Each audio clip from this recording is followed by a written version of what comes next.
Арман. Әсем көңіліне ұялаған күдікпен бүгінде алысып, түні бойы дөңбекшіп шықты. 8 жыл отасқан жолдасы Ернат соңғы кезде тым суық. Арада бала болмағасын да болар. Екеуден екеу бір-бірінен жалыға бастағандай. Құдайдан зарланып тіленсе де, дәрігерден дәрігер табалдырғын тоздырса да, бір түйір бала боларға нәсіп болмады. Әсем таңның тез атуын тіледі. Сөйтіп жатқанда көзі ілініп кетіпті. Түсінде беті әппақ сәби құндақта жатып, Әсемге жымиып қарайды. Жүрегі атқақтаған әйел сәбиге қолын созған сайын нәресте алыстай берді. Жоқ балам, кетпе деп айғай салды дымы құрыған келіншек. Сөйтіп жатып шошып оянды. Үнемі осы. Құдай неге бұған бала бермей жүрген түсіне алмай дал болады. Еш дәрігер денсаулығынан кінәрат таппады. Әсіресе жатыры сап-сау. Ернаттың да анализдері қалыпты. Иісі қандай шіркін деп түсінде көрген сәбидің жыпар иісі мұрнында қалғандай бір жымиып алды Әсем. Балам болса күні түні ескередім-ау деп арманы көкірегін қарс айырып терең күрсінді. Ернат жуынып жатыр екен. Түсін айтпақ болып алып ұшқан Әсемнің көңілі су сепкендей басылды. Ерлі зайыпты бірнеше күннен бері тіл қатысуды қойған. Арадағы ауыр үнсіздік әйелді тежеп, бұл тағы да тілін тістеп қалды. Бұлай болмайды. Жан дүниесі аласапыран болып қашанға дейін жүрмек. Неде болса нар тәуекел. Таңғы шай үстінде Әсем көптен көкейінде жүрген сөзін бастады. Ернат, мен сенің аяғыңа тұсау болдым. Мен саған ренжімеймін. Егер кетем десең, жолыңды байламаймын. Сенің әке болуға хақың бар. Бұл сөздерді бөліп әрең айтты. Тамағына түйіншек тұрып қалғандай, әрі қарай сөйлей алмады. Ернат үндемеді. 8 жыл ішінде осы әңгіме қаншақ айтылды. Әр сәтте жан жолдасы, жоқ, әлі балалы боламыз деп әрі қарай тыңдағысы келмей тұрып кететін. Соңғы 1 жылда үнсіз қалатынды шығарған. Ол да үмітін үзгені ме? Әсем өз ойынан өз шошып, қалшиып отырып қалды. Ернат әлі үнсіз. Әсем шыдай алмады. Білгем, біреуің бар екен, сездім ғой, кім ол? Саған бала туып берді ме, қабат па? Деп долданып айғайлап жіберді. Әсем, мен сенен шаршадым. Сен өзіңді құрылымға кетіріп жатқаныңды білесің бе? Бұлай жалғаса берсе, мені жеп тынасың. Не өзгер, не менен айырыласың, деді Ернат. Әсем күйеуін естісе де түсінген жоқ. Өзгер деймісің? Өмірім қап-қара түнек, бір сәби деп жылап жіберді Әсем. Ернат әйелін жұбатпай теріс айналып кетті. Арада көңілсіз күндер өте берді. Ернат пен Әсемнің әңгімелері содан кейін қайта жараса қоймады. Әсем бұлайша құр сүлдерін сүйретіп, тірі өлік болып жүре алмайды. Асқар таудай азаматы жабыққанда жұбанышы бола алмаса, басқадан не қайран? Ернат пен Әсемнің шыдамы шегіне жеткен еді. Енді айтылар сөз жоқ секілді. Тіпті болған күннің өзінде тым артық. Алдарында бір-ақ жол бар. Ол ақ некені тәрк етіп, ажырасу ғана. Әсем күн өткен сайын өзін мүжіп, жүйкесі тоза берді. Күйеуін қимайды. Бірақ оның өмірін тозаққа айналдырып, ұрпақсыз атандырғанын ойласа, дүниеден баз кешіп кеткісі келеді. Жағдай ушыққанын байқаған соң, іске екі жақтың үлкендері араласты. Әбден сөйлесіп, кеңескен үлкендер де ажырасудан басқа жол таппады. Әсемнің шешесі ғана қызының ендігі тағдырын ойлап шыр-пыр болды. Ернат тас секілді қатып қалғандай. Әсем талай бақытты сәттерді бірге өткерген жан жолдасын тани алмады. Ернат та сүйіп алған жарының қалайша мұндай күйге түсіп, долы әйелге айналып кеткен ұқпады. Ақыры 8 жыл отасқан Ернат пен Әсем сот залына барып, ың-жыңсыз ажырасты. Ың-жыңсыз деген аты ғана. Әйтпесе Ернатты қайдам, Әсемнің жан дүниесі өрт болып лаулап жатқандай еді. Келіншек өз-өзін қоярға жер таппады. Туыстар 8 жыл отасып, бала болмаған соң ажырасты десті. Әсем төркініне барудан бас тартты. Қаланың ортасындағы өз пәтерлерінде қала бермек. Ал Ернат қаланың шетіндегі дача үйлерінде тұратын болды. Әсем бұл шешімнің қате болғанын кеш шықты. Өйткені бұл пәтердің әр бөлмесі күйеуін еске салып, жан жарасын тырналай беретін. Әсем қанша тырысса да күйеуін ұмыта алмай көп қиналды. Арада айлар жылжыды. Әсем сол күйі жалғызбасты өміріне көндікпеді.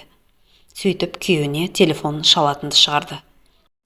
Ернат бұның қоңырауына жауап бермей, бара-бара телефон номерін ауыстырып тынды. Әсем не көздегенін өзі де анық ұғынбастан, жаралы жанын сүйретіп, қала шетіндегі дачаға келді. Есікті тақылдатты. Есікті бұрын көрмеген аққұба келіншек ашқанын көрген Әсем өз көзіне өзі сене алмай абдырап қалды. Ернат дей беріп еді, есіктің ар жағынан 1,5 жас шамасындағы сүп сүйкімді ұл бала шығып, шешесінің етегіне жармасты. Әсемнің көкейіне өксік тығылды. Не, қалай? Мүмкін емес. Ернат үйленіп алған ба? Бұл Ернаттың баласы ма? Мынау Ернаттың әйелі ме? Санасын сан мыңдаған сауал шармаған келіншек өз-өзін әрең ұстап, есікті жұлқи тартып, айқара ашып жіберді. Сөйтіп жолындағы бейтаныс әйелді итеріп, үйге баса көктеп кірді. Ернат диванда отыр екен. Алаңсыз әрі сондай бақытты көрінеді. Әсемді көргенде шошып кетті. Өй, сен не істеп жүрсің деп орнынан тұрды. Ернат, сонда сен мені мына әйелге айырбастағаның ба? Бұл кім? Сенің ұлың ба? Мені алдап жүрсің бе? Деді Әсем. Әсем, сен екеуміз ажырастық. Менден не қалайсың? Я, бұл менің ұлым, менің балам. Не істейсің? Деп көзі бақырайып тұрған баланы жерден көтеріп алды Ернат. Әсем енді ғана есін жиды. Ажырасқандары рас. Бұл үйде Әсемге орын жоқ. Ернат екеуі жүріп сатып алған мынау нәзік перде, анау түкті кілем, көзіне оттай басылса да, өзі үшін енді тым бөтен үйден сыртқа шықпақ болып асықты. Тыңда Әсем, сен екеуміз ажырастық. Естіп тұрсың ба? Тағы да айтам, заң жүзінде ажырастық. Саған пәтерді қалдырдым. Енді менен басқа не алғың келеді? Менің әйел балам бар. Өзіңде көріп тұрсың. Бұл жерге енді келе алмайсың. Мені жайыма қалдыр. 8 жыл бойы онсыз да уақытымды жоғалттым. Енді ел қатарлы тыныш өмір сүруіме мұрсат бер, деді Ернат. Ернаттың сабырлы қалпы Әсемнің жүйкесіне тиіп, әр сөзі жүрегіне қанжардай қадалды. 8 жыл өмірімді тек саған арнадым, Ернат. Ал сен бәрін бір-ақ күнде ұмыта салғаның ба? Менше, менің өмірімше дей беріп еді, Ернат әйелім деп таныстырған келіншек Әсемге есікті нұсқап, енді менің отбасымның маңына да жолаушы болма деп қабағын түйді. Не, ей сен деп ұмтылмақ болған Әсем ашудан қалшылдап өзін әрең тоқтатты. Тәлтіректеп үйден әрең шықты келіншек. Ту сыртынан тарс етіп жабылған есіктің құлпы ішінен кілттеніп жатқаны естілді. Әсем намыстан өртеніп кете жаздады. Жақсы көруден жек көруге дейін бір-ақ қадам. Көкейінде өзін оп-оңай өмірінен сыза салған Ернатқа деген кек тұтанды. Бұрынғы сүйіктісі қас жауына айналғандай. Көрсетем бәлем, тұра тұр деп кіжінді Әсем. Көкейіндегі көп сөзді айта алмады. Айтқызбай ит сияқты қуып шықты бұны. Әсем жылап келеді.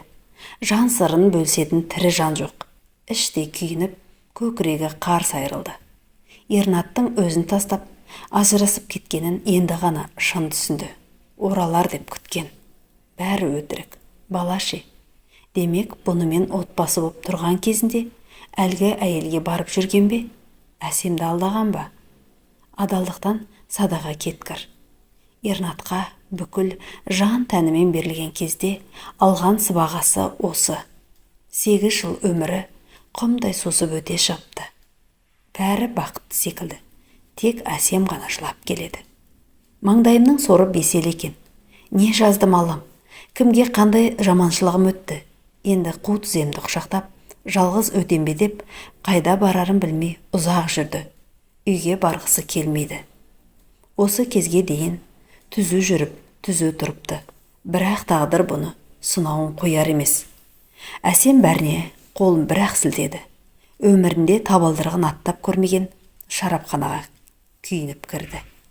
Ең күшті шарабаңды әкел деді алдынан елпеңдеп шыққан даяшыға. Осы кезге дейін мас болып көрмепті. Мас болмақ түгілі сыра мен шарапты ажырата алмайтын. Бүгін оған бәрібір. Алдына келген шарапты стақанына толтырып құйып алып іше бастады. Бұрын ішіп көрмеген адам екені бірден байқалды. Бір-екі стақаннан соң бет аузы қызарып, әзәзіл сусын буын-буынына түсіп масайып қалды. Бір есін жинаса, сақылдап күліп, бір есін жинаса, өкіріп жылап отыр екен. Жанына келіп отырған бейтаныс еркекке іштегі бүкіл мұң зарын ақтарған болу керек. Әлгі еркек ондайларды қақ маңдайдан атып салу керек деп ыржиды. Уахаха, атып салу керек деймісің? Ой шегім, деп шараптың буымен қарқылдап күлді әсем. Иә, бар да атып таста. Міне былай деп, еркек екі сұқ саусағымен алыс нысананы көздеді. Әсем бойын тез жиып алды. Басына тас түскендей мастығы да тарқап кетті. Мен қазір келем, деді де әжетхана қарай асықты. Суық суды бетіне шашып-шашып, мастығынан толық айығуға тырысты. Бейтаныс еркектің айтқаны ойынан кетпей, миының бір бұрышында ызыңдап тұрып алды. Кек алудың бір жолы өлім секілді. Бірақ бұның қолынан кісі тұрмақ, шыбын өлтіруде келмейді.